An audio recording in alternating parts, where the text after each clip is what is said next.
I hadn't meant to notice her so much that evening, not at the festival, not while the stalls glowed like fireflies against the night. But there she was, leaning against the polished wooden frame of a game booth, her fingers curling around a paper cup of tea as if it were a secret.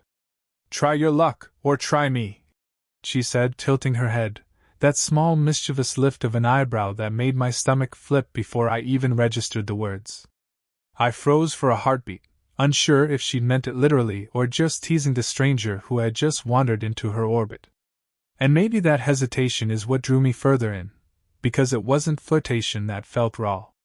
It was a kind of knowing, a calm confidence wrapped around something fragile, something that felt almost lonely. She was older, undeniably. I'd never been subtle enough to ignore the sweep of gray through her dark hair, the fine lines at the corners of her eyes that only made her look more alive, more human. She carried herself with a grace that didn't demand attention, yet every movement, how she brushed the nap of the booth's cloth with her fingertips, how her lips parted slightly when she smiled, pulled my gaze like a tide I didn't resist. I, on the other hand, fumbled in quiet. I'd leaned too close to read the small print on the prize wheel, and our shoulders brushed. Her hand didn't pull away. She just held my glance a little longer than polite, the warmth there faint but impossible to ignore. My chest tightened in a way I hadn't anticipated, and I had to shift my weight awkwardly, as if to remind myself I was a 20-year-old kid, standing in front of a woman who somehow felt infinite. The festival smells were sharp, cotton candy and roasted corn, but mingled oddly with her perfume, a faint warmth of something earthy, soft, slightly sweet. I could hear the distant laughter and the jangle of coins, but all I wanted was the sound of her voice again, that teasing lilt that seemed to echo in my own chest. "Careful, you'll knock something over," she said quietly, brushing her fingers against mine again as I adjusted my hold on the wheel. The touch lingered, an unintentional charge that I felt through my whole arm, and I wondered if she felt it too, or if it was just me imagining things. Her eyes, steady and curious, watched me with a softness I wasn't used to. It wasn't pity, or condescension, or even pure amusement. It was something in between, something that made the air around us too thick and the world beyond the booth disappear. I swallowed, my throat suddenly dry, fumbling with the small ticket I held between my fingers. She leaned just a little closer, her shoulder nearly brushing mine. The warmth radiated from her as if the night had been waiting to funnel itself into this moment, and I wanted, somehow, to linger here forever without daring to speak. And then a shout rang out from the other side of the festival, a voice I didn't know, and she blinked. Her expression shifted, just for a second, and the tension that had been stretching taut between us snapped. She straightened, setting her tea down on the counter, eyes darting toward the noise. I wanted to ask her to stay, to not move, to let the world blur around us, but I didn't. I just watched, caught in the pause, as her hand hovered near mine uncertain. And in that frozen heartbeat, I realized I hadn't just stumbled into a festival booth. I had stumbled into her. The next morning, the city smelled of wet asphalt and early coffee, and I found myself standing in front of her apartment building longer than I intended. The festival's lights were gone, replaced by the gray calm of routine, yet the memory of her lingered like smoke curling in a cold room. I had seen her before, around the neighborhood, always with a hint of purposeful solitude. My landlady, yes, but more than that, someone who seemed stitched together with contradictions. Confident, sure of herself, yet carrying a quiet weight I could almost touch if I leaned in close enough. I knocked. She opened the door wearing a cardigan that somehow made her seem both casual and radiant, a hint of hair loose at her temple. Her eyes caught mine with a flicker, something unreadable. "You're early," she said, voice low, carrying the soft cadence of a secret she almost shared. "Couldn't sleep," I mumbled, suddenly aware of how my words sounded small. She smiled faintly, brushing a hand along the doorframe, lingering close enough that I felt heat crawl up my spine. "Early mornings are quieter," she said, but I noticed a faint tremble in her fingers. I stepped inside. The apartment smelled faintly of vanilla and old books, a mixture that felt lived in, intimate. I tried to act normal, to ignore how my eyes kept drifting to the curve of her neck, The way her lips parted as she spoke, the subtle sway of her posture. She caught me looking. "You look like you're going to say something," she said softly, tilting her head, eyes sharp and curious. I shook my head, but the words formed anyway. I like seeing you." I almost kicked myself for saying it. It sounded ridiculous. Too forward. Too true. Her hand brushed mine, not accidentally, I could tell, and she pulled back, just slightly, as if testing the boundaries of something neither of us was ready to name. Her chest rose and fell against the tension in the room. We moved through small talk, carefully measured, yet each gesture seemed loaded. She stirred her tea slowly, deliberately, and I noticed how her fingers lingered on the cup as if she could will time to slow. I tried to focus on my own mug, but the warmth from her hand seemed to seep through the air between us, igniting a quiet ache. I remembered the loneliness she had hinted at once, a shadow in her eyes when she spoke about her life before the apartment. Divorced, years of routine that left her floating between obligation and desire. And me, a young man with nothing but admiration, fascination, and an awkward, overthinking heart. The age gap felt heavier than the air in the room, the quiet judgment of society hovering at the edges, but none of that mattered in this suspended moment. "I never see you around here," she said, letting her voice drop just a notch, as if confessing something dangerous. "Just noticing things," I said, biting my lip, aware that the words were meaningless. But the way she leaned closer, her breath brushing my cheek, made the room shrink until it was only us. Her warmth pressed into me, and I wanted, terribly, to hold the space open, to let the connection deepen without naming it. We both froze for a heartbeat. Her gaze held mine, unblinking, searching. My fingers twitched against the edge of my mug, trying to resist the pull toward her. And then, without a word, she reached out, fingertips grazing the back of my hand. Not lingering too long. Not pulling away completely. Just there. And in that touch, a quiet acknowledgement passed between us, curiosity, tension, desire, but also the caution that made it feel like we were the only two people in the world who understood the gravity of what could happen if we leaned too far. I swallowed. My heart thumped so loud I was sure she could hear it. She didn't speak. She didn't need to. The silence hummed with everything we weren't saying, and it was electric. Finally, she tilted her head and smiled just a little, a subtle curve that carried warmth, mischief, and invitation all at once.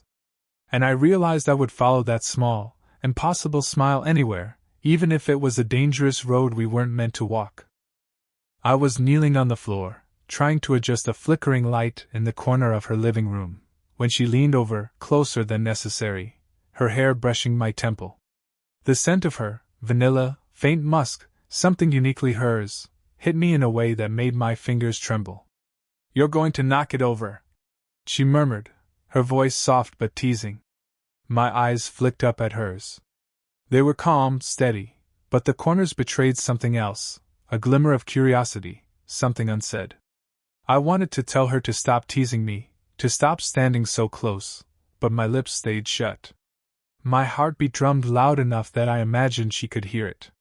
Then, the sound of a phone vibrating on the counter made both of us start. I heard the unmistakable ping of a message, and I glimpsed the screen, her sister's name. She hesitated, fingers hovering over the phone like she could freeze time.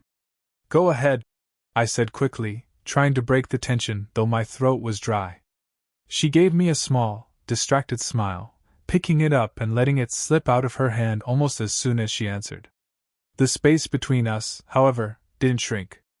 It felt alive, charged. Her shoulder brushed mine as she moved to the sofa, her hand accidentally, or not, resting against mine for a heartbeat longer than polite. My chest tightened, every nerve awake. "Are you always this careful?" I asked, my voice lower than I intended. She looked at me, lips slightly parted, and I caught the faint quiver of her chin. "Careful?" she repeated, tilting her head, studying me as if seeing past the surface for the first time. "Yes," I said, unable to stop the words. "Around things you shouldn't touch." I realized instantly how ridiculous I sounded, but she didn't laugh. Instead, she inched a little closer, and I felt the pull like gravity. I wanted to move, closer, closer still, but every rational thought screamed no. Age, expectation, the world outside the walls, my own uncertainty. And yet, the nearness was unbearable. Her breath was warm against my cheek, faintly scented with tea and something softer, something private. A pause stretched between us. Either of us spoke. I felt her fingers brush against mine again, an almost imperceptible graze that left me restless. My lips itched to close the distance, to taste the warmth of her skin, but I didn't. I couldn't, not yet. The sudden creak of the door frame made both of us freeze. My stomach sank. For a split second, the world intruded, her neighbor or a friend, maybe someone who shouldn't see this, but no one appeared. Just the echo of the floorboards settling, the subtle reminder that we weren't alone in life, even if we were alone in this moment. I exhaled slowly, a little shakily, and she leaned back slightly, yet her hand remained near mine, fingertips brushing still. The tension hung in the air, thick and tangible, as if the universe had folded around this tiny space and kept it just for us. I swallowed. "You shouldn't." I started, and stopped, words failing me. She didn't respond verbally either. Instead, she leaned a fraction closer, so close I could feel the heat radiating off her, the faint tremble of anticipation, or was it caution?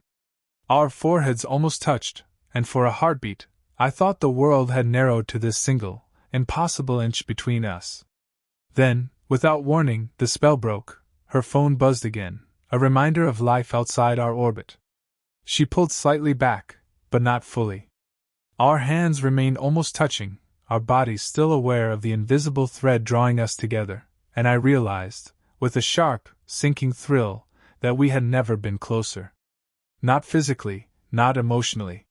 Yet, even as we tried to resist, even as the outside world threatened to intrude, the pull between us had grown, undeniable and urgent. And in that silence, I knew we weren't walking away, not yet. The apartment was quiet again, the city's hum faint through the half-open window. She was perched on the edge of the sofa, legs tucked under her, and I found myself standing too close, as if proximity alone could bridge the months, or minutes, that had stretched between us. Her gaze followed me as I moved, soft and knowing, and I realized I couldn't stop noticing her, every flicker of emotion, every imperceptible shiver in her hands, every rise and fall of her chest. My own heartbeat pounded in my ears. I could feel her warmth even before she touched me. "You're thinking too much," she said, voice low, almost a whisper, eyes trained on mine. "I can't help it," I admitted, my words rough and urgent. "I keep noticing everything. You. All of you." My hand hovered near hers, unsure if I could risk the contact. Her lips parted slightly, a faint hitch in her breath betraying something she hadn't intended to show. Then, almost imperceptibly, she leaned closer, her shoulder brushing mine, her hair drifting across my cheek.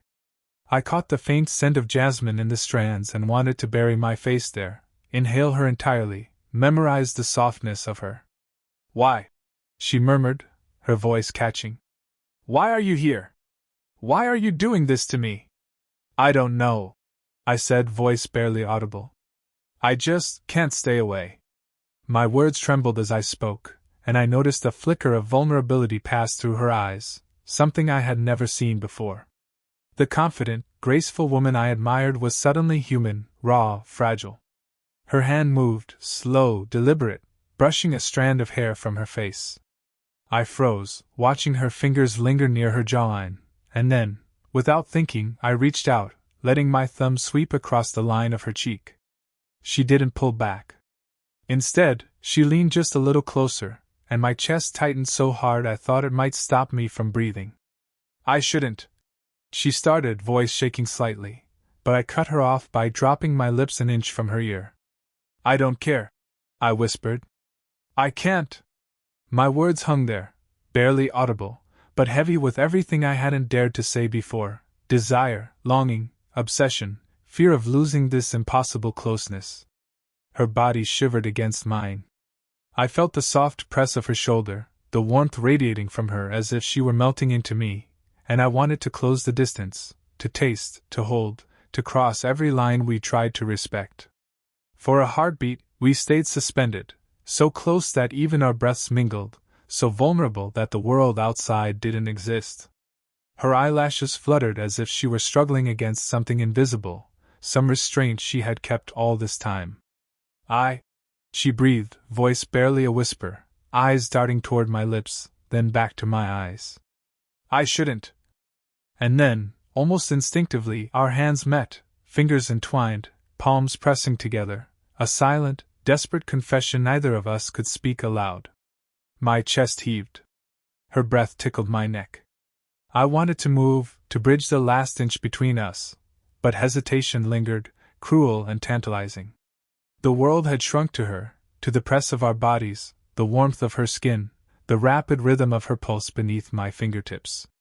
And just as the moment seemed ready to snap, ready to tip into something irreversible, her phone buzzed sharply on the counter, startling both of us. We pulled apart slightly, but not fully, eyes locked, hearts racing, fingers still brushing. The tension remained, a live wire connecting us, and I knew, one step, one word, and everything would change. Her lips trembled, as if she were on the verge of saying something daring, something that couldn't be taken back. My own throat ached with the same anticipation. And then, she leaned in. I had just closed my eyes, leaning toward her, when the soft click of the apartment door made me jolt.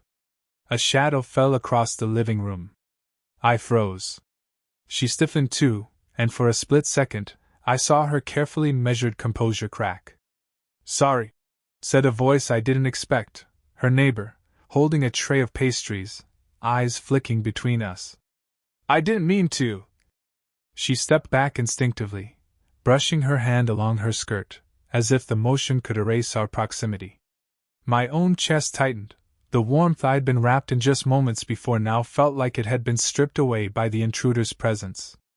I opened my mouth, but she held up a hand, fingers trembling slightly, eyes flickering between apology and something unspoken. "Stay," I whispered under my breath, low enough that no one else could hear. She looked at me, a question hovering in her gaze, and I could see the struggle, the desire to push me away and the pull of something stronger that wouldn't let her. The neighbor lingered a beat too long, and she handed me the pastries, brushing my fingers in the process. The touch was fleeting, almost accidental, but my skin tingled, a reminder of the invisible thread still binding us. I caught the small, shy glance she threw me when the door finally closed, and my stomach flipped. I wasn't supposed to tell you," she muttered, pacing a little, hands clutching the edge of the sofa as if to steady herself. "About him." I blinked. "Him?" She sank onto the sofa, running her fingers through her hair in a way that made her wrists tremble. "The man I was seeing before. He thought I could be fixed, that I'd forget everything I'd lost. But I couldn't. I tried. I really did." Her eyes flicked up at me, wary, hesitant. I thought I was done with mistakes."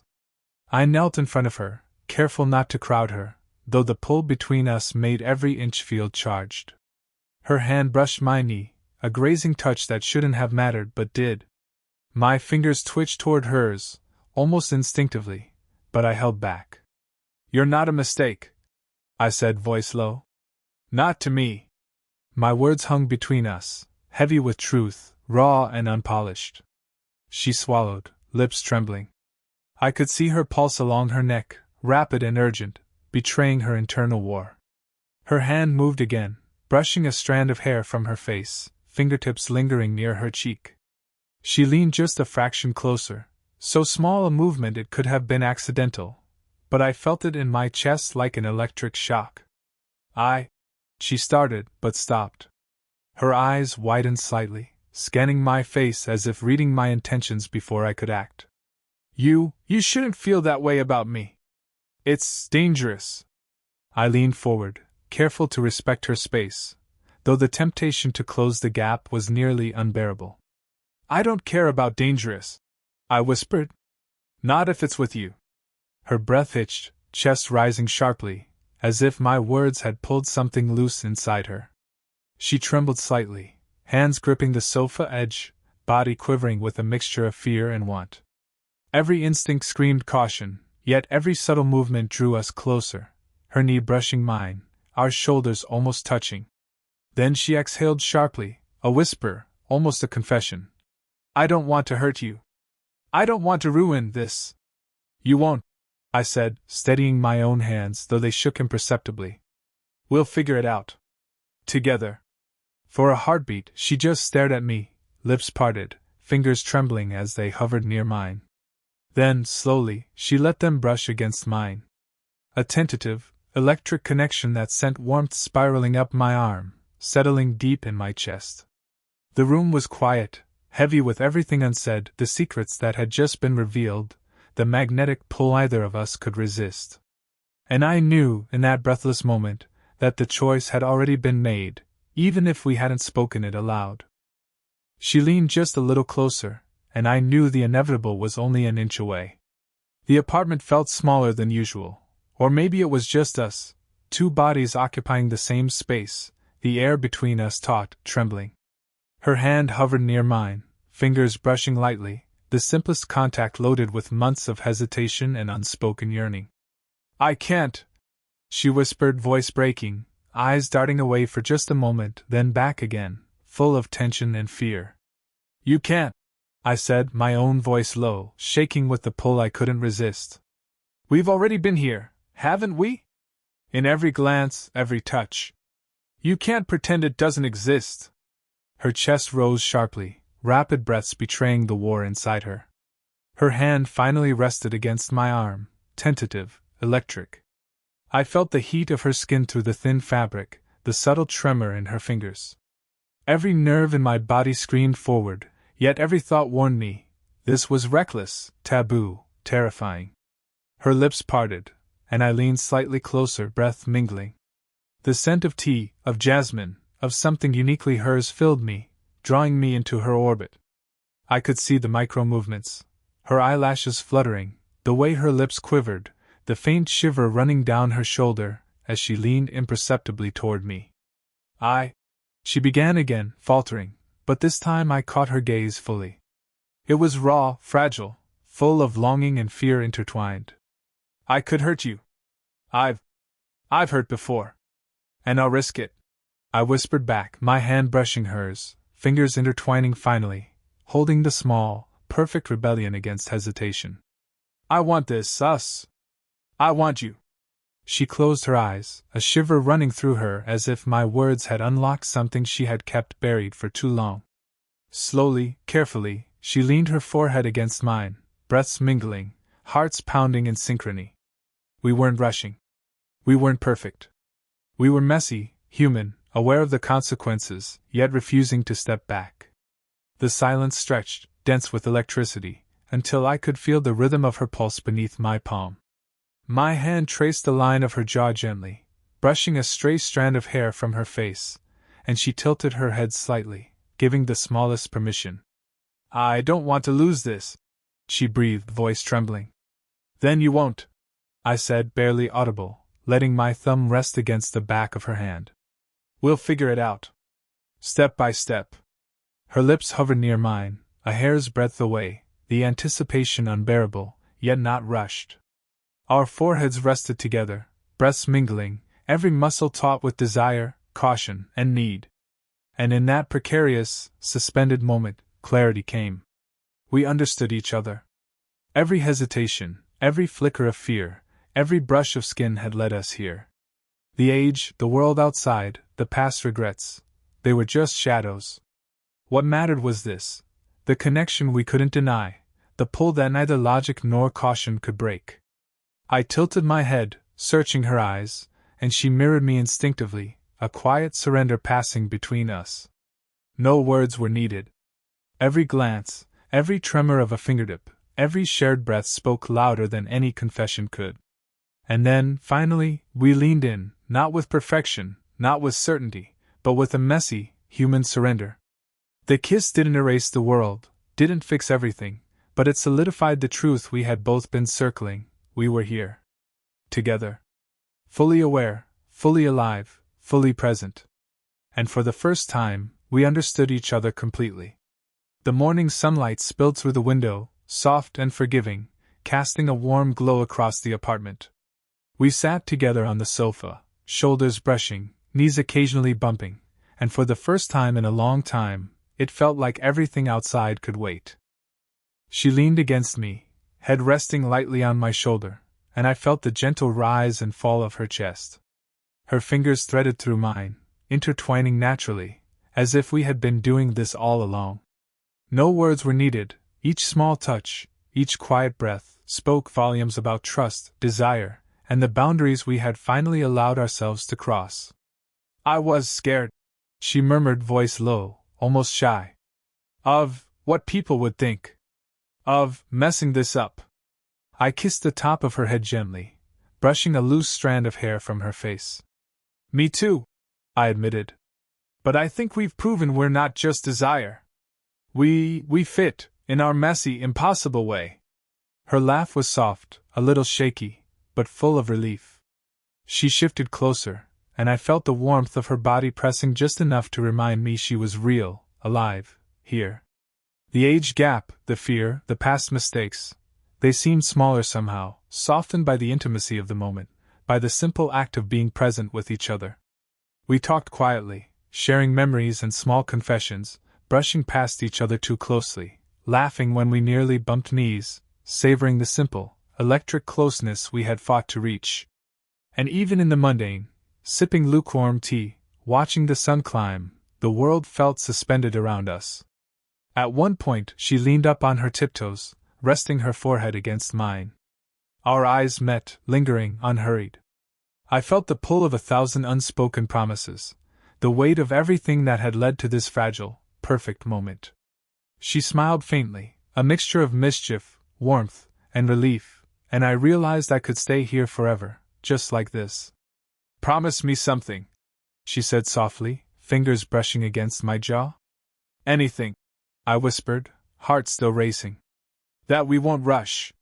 That we'll keep discovering each other." I nodded, pressing my forehead gently against hers. "I promise." Every step together. And so we sat there, hands entwined, foreheads touching, breathing together. The city hummed beyond the window, but the apartment had become a quiet sanctuary, a space where age, fear, and doubt had no power. The world outside could wait. Here, now, we were fully seen, fully present, fully us. I brushed her hair behind her ear, and she rested her head on my shoulder again, sighing softly. There was no need for more than that, no grand declarations, no dramatic gestures. The connection had been made, messy and human, and that was enough. For the first time, we didn't have to wonder if we fit. We simply did. And as the sunlight warmed the room, I realized that all the hesitation, all the near misses, and all the tension had been leading to this, an ordinary morning made extraordinary by presence, intimacy, and understanding.